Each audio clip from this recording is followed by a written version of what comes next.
அனைவருக்குமே வணக்கம். சற்று முன் கிடைத்திருக்கக்கூடிய ஒரு மிக மிக முக்கியமான செய்தி ஒன்று வெளியாகியுள்ளது.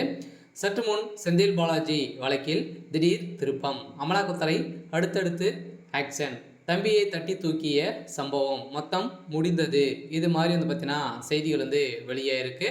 சொல்ல பார்த்தீங்கன்னா அதிரடியாக செந்தில் பாலாஜி அவர்கள் சட்டத்துக்கு விரோதமான பண பரிமாற்ற வழக்கில் வசமாக சிக்கி 1.5 வருட காலமாகவே புழல் சிறையில் இருந்து இப்போ பார்த்தீங்கன்னா இல்லாத அமைச்சராக இருக்கா இல்லையா, மீண்டும் அமைச்சராக பொறுப்பேற்று இப்போ அதிரடியாக அமலாக்கத்துறை கஸ்டடியில் இருந்திருக்காரு. ஸோ இந்த தான் இப்போ அதிரடியாக செந்தில் பாலாஜியுடைய தம்பி அசோக்குமார் அவர்கள் பார்த்தீங்கன்னா முக்கிய புள்ளியாக இருந்திருந்த நிலையில் இப்போ அதிரடியாக செந்தில் பாலாஜியுடைய தம்பி அதிரடியாக தட்டி தூக்கியிருக்காங்க. சில அதிரடியாக கைது செய்யப்பட்டிருக்காங்க. சில செந்தில் பாலாஜி அவருடைய தம்பி அசோக்குமார் அவர்கள் வாக்குமூலம் கொடுத்துருக்காரு அப்படின்ற மாதிரி தகவல் வெளிந்திருக்காங்க.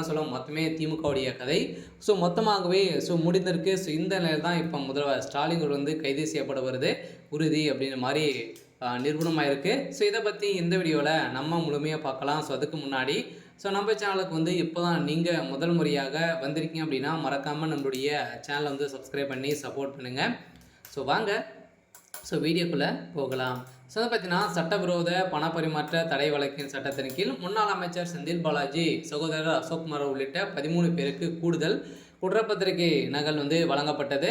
இதையடுத்து வழக்கின் விசாரணை ஜூன் 23ஆம் தேதிக்கு தள்ளி வைத்திருந்த நீதிபதிகள் முன்னாள் அமைச்சர் செந்தில் பாலாஜிக்கு எதிராக அமலாக்கத்துறை தாக்கல் செய்த சட்டவிரோத பணப்பரிமாற்ற தடை வழக்கு சென்னை முதன்மை அமர்வு நீதிமன்றத்தில் விசாரணையில் உள்ளது. இந்த வழக்கு முன்னாள் அமைச்சர் செந்தில் பாலாஜிக்கு எதிரான கடந்த ஆண்டு அமலாக்கத்துறை குற்றப்பத்திரிகை தாக்கல் செய்திருந்த நிலையில் கடந்த ஜனவரி மாதமே கூடுதல் குற்றப்பத்திரிகை தாக்கல் செய்யப்பட்டது. அதில் முன்னாள் அமைச்சர் செந்தில் பாலாஜி மற்றும் அவரின் சகோதரர் அசோக்குமார் அவர்கள் பார்த்தீங்கன்னா செந்தில் பாலாஜி முன்னாள் உதவியாளர் பி சண்முகம் உள்ளிட்ட 13 பேர் மீது குற்றப்பத்திரிகை தாக்கல் செய்திருந்த நிலையில் இந்த தாக்கத்தின் அடிப்படையில் இக்குற்றப்பத்திரிகையுடன் சுமார் 50,000 பக்கங்கள் கொண்ட ஆவணங்கள் காகித வடிவில் குற்றம் சாட்டப்பட்டவருக்கு வழங்கப்பட்டது.